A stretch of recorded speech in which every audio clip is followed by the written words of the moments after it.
सलाम, नमस्कार, आदाब, सत श्री अकाल, जय हिंद। दोस्तों कभी कभी जिंदगी में ऐसा कुछ हो जाता है जिस पर यकीन करना मुश्किल हो जाता है।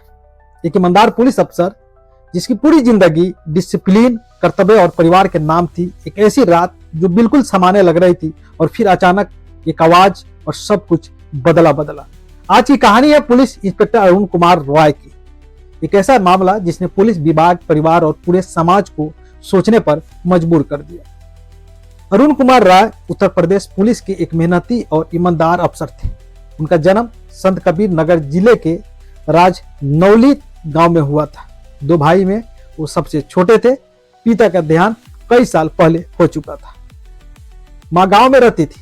अरुण रॉय की शादी माया राय से हुई थी। एक बेटा था अमृतांश राय। अरुण का सपना था कि उनका बेटा डॉक्टर बने। बेटा पढ़ाई में अच्छा खासा था और 2025 में 12वीं पास करके नीट की तैयारी कर रहा था। दोस्तों अरुण राय ने 1998 में पुलिस विभाग ज्वाइन किया था। शुरुआत हुई कांस्टेबल के पद से। धीरे धीरे मेहनत, ईमानदारी और साफ छवि के कारण वे आगे बढ़ते गए और 2012 में सब इंस्पेक्टर बने और 2023 में उन्हें इंस्पेक्टर बनाया गया। लोग कहते थे काम में सख्त है लेकिन इंसान बहुत अच्छा है।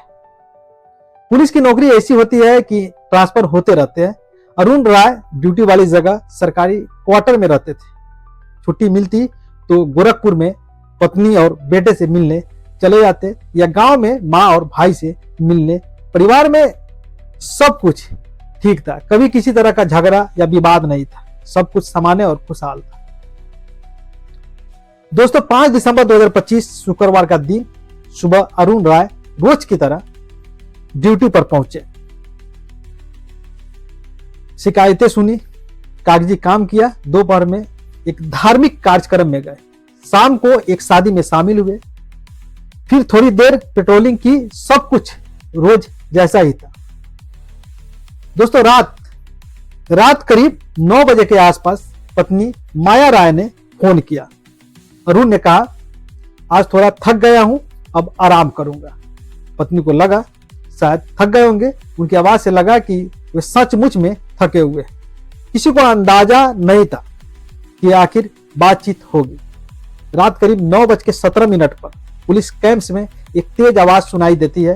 कैंप्स में रहने वाले पुलिसकर्मी चौंक जाते हैं। कुछ ही मिनटों में खबर फैलती है कि इंस्पेक्टर साहब के क्वार्टर से आवाज आई है। स्टाफ दौड़कर उनके क्वार्टर की तरफ जाता है। अरुण रॉय को तुरंत अस्पताल ले जाया जाता है। डॉक्टर पूरी कोशिश करते हैं लेकिन देर हो चुकी थी। पूरे जिले में हलचल मच जाती है। सीनियर अधिकारी, मीडिया सब अस्पताल पहुंचते हैं। परिवार को सुबह जानकारी दी जाती है। दोस्तों यहीं से कहानी बदल जाती है। परिवार ने कहा अरुण ऐसा नहीं कर सकते। सबको लगा कि आत्महत्या होगा, मगर परिवार को लगा कि ऐसा नहीं कर सकते। सवाल उठने लगे, क्वार्टर का दरवाजा खुला क्यों था? सर्दी में कोई दरवाजा खुला रखता है? वो उस दिन सामान्य थे, परिवार से खुश थे, तो फिर ऐसा क्या हुआ? पुलिस ने सीसीटीवी कैमरे चेक किए गए और जो दिखा उसने सबको चौंका दिया।